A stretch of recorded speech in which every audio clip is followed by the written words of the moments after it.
Buat apa tu? Hai semua.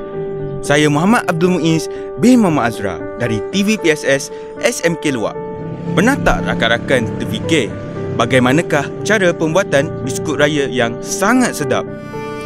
Oh, baru saya ingat. Bersempena dengan bulan Ramadan ini, Luas The Bakery ada membuat biskut raya yang sedap. Apa kata kita pergi menjenguk mereka?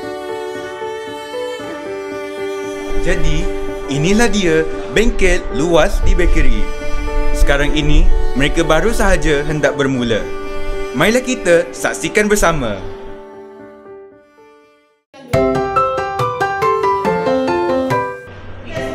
Biskut apakah yang kita akan buat hari ini? Biskut Almond London.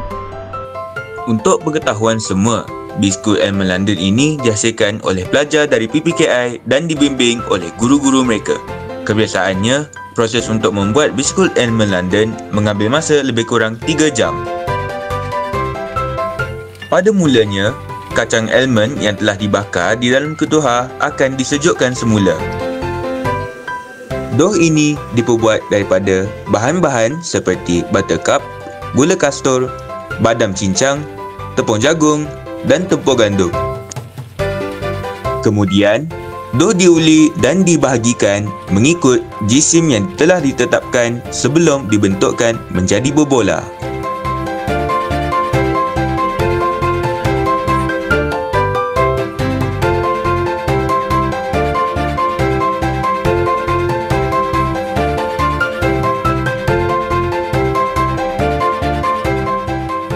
Cikgu Bonika memainkan peranan penting untuk membantu pelajar PPKI dalam proses pembuatan biskut Almond London.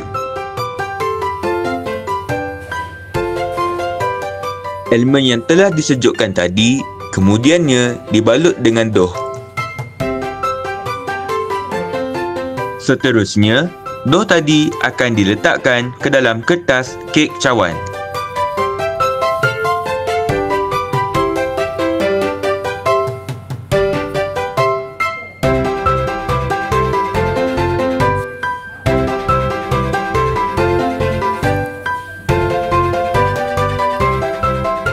Sekarang, tibalah masanya untuk kita memasukkan biskut Almond London ke dalam ketuhar.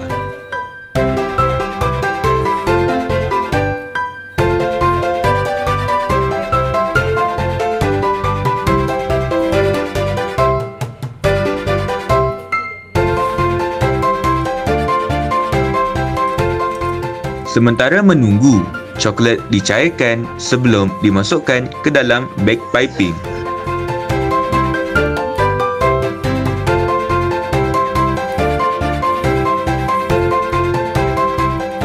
Setelah siap dibakar, coklat akan diletakkan pada permukaan atas biskut Almond London lalu ditaburkan dengan kacang badam. Sebanyak lebih kurang 320 biji biskut telah dihasilkan pada hari ini. Mengikut info yang kita perolehi daripada Cikgu Bonika, biskut-biskut ini kebiasaannya akan dijual kepada ibu bapa, pelajar dan guru-guru. Selain itu, orang luar juga boleh mendapatkan biskut Almond London ini secara tempahan. Diharap video pada kali ini dapat membantu mempromosikan produk hasil tangan pelajar PPKI kepada orang ramai.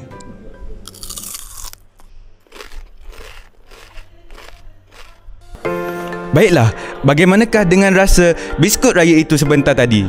Rasanya sangat lazat. Dengar itu rakan-rakan, rasa biskut raya tadi itu sangat lazat.